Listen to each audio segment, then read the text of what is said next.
Bismillahirrahmanirrahim. Uhyakum tahiyyatan Islam, tahiyyatan fiha assalam. Assalamu alaikum warahmatullahi wabarakatuh. Alhamdulillahilladzi amarna bil jama'ah wa nahana 'anit tafarruqi wal 'asabiyyah. Wassalatu wassalamu ala sayyidil Mustafa wa ala alihi ahli sidqi wal wafa. Amma ba'd. Maulana ya Maulana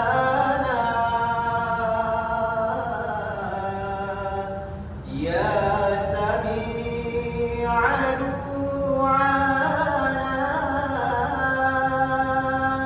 bi rahmatika ya Rabbi la taqta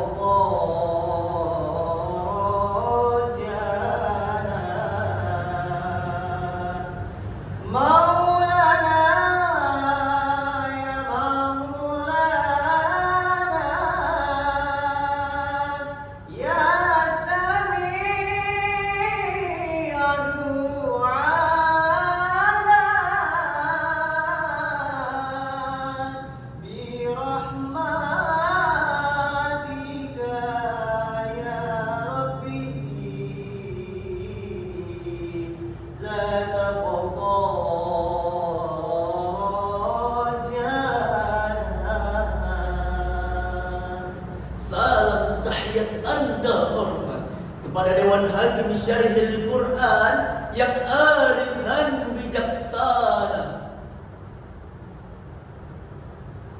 Para hadirin beserta teman-teman yang kami banggakan, merah putih indah berkibar melambangkan kuatnya persatuan bangsa. Para hadirin, apa kabar? Apakah sehat semuanya? Alhamdulillah. Hadirin wal hadirat rahimakumullah. Elizabeth Bison, seorang mantan jurnalis asal Amerika Serikat, menulis dalam bukunya yang berjudul Indonesia as Extra Exploring the Improbable Nation. Beliau menyatakan Indonesia adalah sebuah negara yang hampir sangat tidak mungkin berkembang. Hal ini diungkapkan karena keraguannya, sebab Indonesia hadir dengan 17.000 pulau, dihuni lebih dari 360 etnis dengan 719 bahasa serta 6 agama yang diakui di Indonesia. Hal inilah yang menjadikan negara Indonesia unik dan menarik di mata dunia.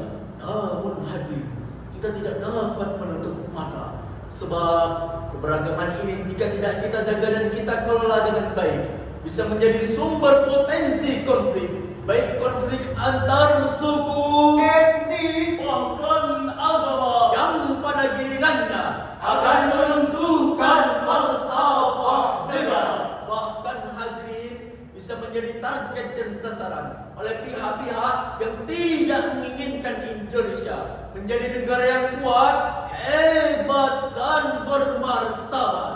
Tentu sangat berbahaya bagi tegaknya pilar persatuan serta kerukunan umat beragama. Kita umat Islam Indonesia haruslah mengerti konsep keberagaman itu sendiri, agar kita bisa menjadi garda terdepan, sehingga kita dapat menjadikan keberagaman sebagai pemersatu bangsa. Sebagaimana semboyan kita, Bhinneka Tunggal Ika, berbeda-beda tetapi tetap satu jua. Timbul pertanyaan, bagaimanakah sikap kita dalam menghadapi sebuah kehidupan yang penuh dengan keberagaman ini? Maka dari itu hadirin, tergugahlah hati kami untuk membawakan sebuah carahan Al-Quran dengan judul Persatuan dan Kerukunan Umat Beragama. Adalah judul carahan Al-Quran yang akan kami sampaikan dengan landasan firman Allah di dalam Al-Quran surah Al-Hujurat ayat 13 yang akan dibacakan oleh qori kami beserta sari tilawahnya berikut ini. A'udzu billahi minasy syaithanir rajim.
وَجَعَلْنَاكُمْ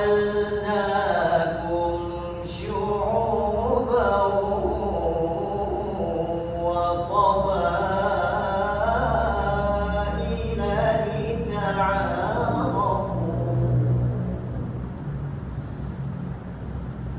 إِنَّ أَكْرَمَكُمْ عِندَ اللَّهِ أَتْقَاكُمْ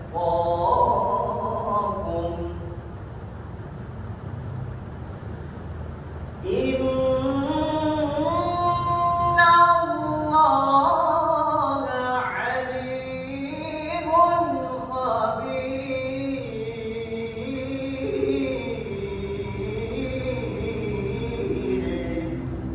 Aku berlindung kepada Allah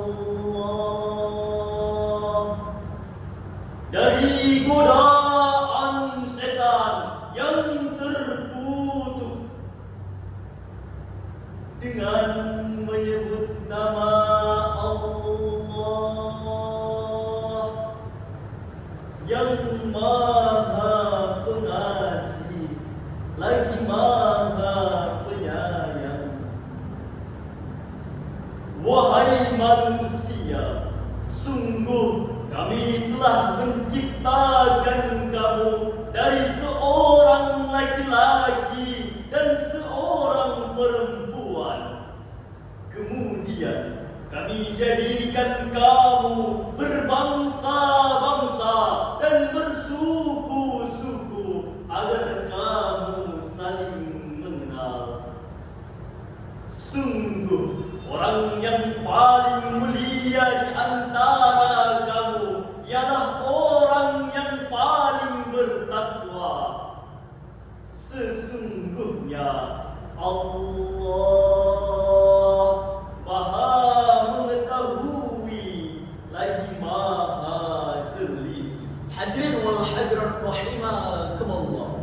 Dari perspektif ilmu balaghah, ayat ini menggunakan gaya dalam bahasa khabar yang mempunyai arti misi informasi ilahi dengan artian bahwa manusia diciptakan dengan beraneka ragam. Meskipun demikian, semuanya memiliki harkat, martabat dan derajat yang sama di hadapan Allah Subhanahu wa ta'ala. Kalau kita kaji lebih dalam asbabun nuzul ayat ini dari Ibnu Asy-Syakir di dalam kitab Muhammad bersumber dari Abu Bakar bin Abu Dawud bahwasannya ayat ini diturunkan berkenaan dengan keinginan Rasulullah yang akan menikahkan Abi Hindin dengan seorang wanita dari kalangan Bani Baidah. Namun Bani Baidah berkata kepada Rasulullah, "Ya Rasulullah, pantaskah kami mengawinkan putri-putri kami kepada budak-budak kami?" Rasul belum sempat menjawab pada saat itu. Malaikat Jibril menyampaikan wahyu berupa Quran surah Al-Hujurat ayat 13, yang pada ayat tersebut terdapat kalimat ta'arafu, yang artinya saling kenal mengenal, terjalin komunikasi yang harmonis serta menyamakan rasa cinta dan kasih sayang yang tiada pandang sayang. Demikian penafsiran dari Syekh Muhammad Ali As-Sabuni di dalam tafsirnya Safwatul Tafasir jilid 3 halaman 219. Dari sini dapat kita pahami hadirin bahwasannya di dalam Quran surah Al-Hujurat tadi merupakan landasan awal untuk membina keberagaman di negeri tercinta ini, yakni dengan saling mengenal, saling menghargai, dan saling bertoleransi di antara kita. Namun yang terjadi justru sebaliknya, saling menghujat dan saling menghina. Kementerian Komunikasi dan Informatika Republik Indonesia telah merilis data sejak tahun kemarin hingga sampai saat ini. Setidaknya terjadi 3.640 kasus SARA di media sosial. Belum lagi konflik bersenjata di Papua terus terjadi antara oknum agama dan pemerintah saling caci maki. Tentu kita tidak dapat lupa dengan Timor Leste yang memisahkan diri, gerakan separatisme Aceh yang membuat ratusan korban berjatuhan tak ingin terulang kembali. Jika sudah seperti ini hadirin, tidak mustahil akan banyak dari kita yang awalnya bersatu menjadi berseteru. Betul? Hadirin, apakah kita rela bangsa yang besar ini harus hancur karena perbedaan di antara kita? Sebab dengan tegas Rasul bersabda, "Laisa minna man mata ila as-sabiyyah wa laisa minna man mata ila as-sabiyyah." Bukan golongan kami orang yang membangga-banggakan kesukuan, dan bukan pula golongan kami orang yang mati dalam membela kesukuan.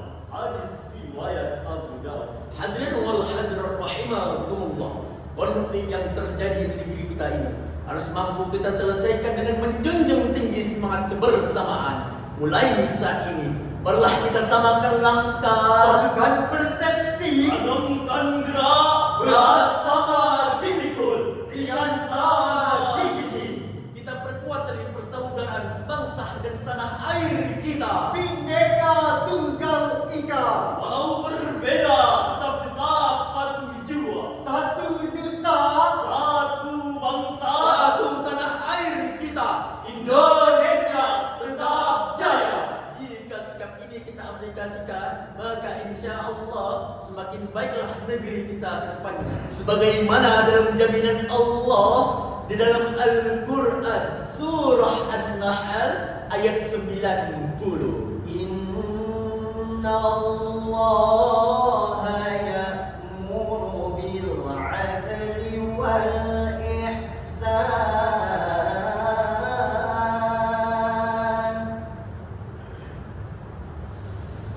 wa ita'i dzil qurba wa yanha 'anil fahsya'i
Hadirin wal hadirat rahimakumullah. Imam Al-Aufi meriwayatkan dari Ibnu Abbas bahwasannya setiap agama mempunyai kiblatnya sendiri yang disukainya, dan kiblat yang disukai Allah adalah kiblat orang mukmin yang menghadap kepadanya. Dalam agama tidak ada paksaan, hanyalah berlomba berbuat kebaikan, sama-sama beramal, membuat jasa dalam kehidupan ini. Ayat ini merupakan seruan merata untuk kita semua. Maka mantapkanlah ukhuwah dunia, ukhuwah Islamiyah, dan ukhuwah insaniyah. Maka janganlah kita menghina satu sama lainnya, dan kokohkan tali persaudaraan di antara kita. United we stand, divided we fall. Rukun agawe santosa, cerah agawe buka. Bersatu kita teguh, bercerai kita runtuh. Sebagaimana dalam syair lagu yang telah kami ubah liriknya. Generasi tangguh itulah harapan bangsa, generasi berakhlak mulia sayang pada sesama. Indonesia, ragam suku budaya, ragam umat agamanya, marilah kita jaga. Indonesia jaya. Untuk merawat kerukunan umat beragama, maka yang harus kita lakukan adalah bersatu, Bukan berseteru, Berintegrasi, bukan disintegrasi, dan siap berkompetisi, bukan berkelahi. Mulai detik ini, marilah saling bersinergi, Jangan saling caci maki, lebih baik berkolaborasi. duduk sama rendah, berdiri sama tinggi. sang saka merah putih gagah berkibar. Tampak indah melambai-lambai, Semangat juang NKRI harus berkobar agar Indonesia makmur tergapai. Dari uraian tadi hadirin, dapatlah kita simpulkan bahwasannya keberagaman merupakan rekayasa sang pencipta yang harus kita jaga dan kita syukuri. Agar memandang pentingnya merawat kerukunan umat beragama, maka mantapkanlah ukhuwah qadaniyah, ukhuwah Islamiyah, dan ukhuwah insaniyah. Jika sikap ini kita tumbuh kembangkan, maka insya Allah Indonesia akan jaya dengan keberagamannya. Amin ya rabbal alamin. Sebagai penutup, kami sampaikan sebuah pantun. Ada kuda mengejar angsa, angsa menyelam menangkap ikan. Marilah kita jaga kerukunan bangsa, toleransi beragama harus diutamakan. Sekian dah yang dapat kami sampaikan. Lebih dan kurang kami mohon maaf. sekian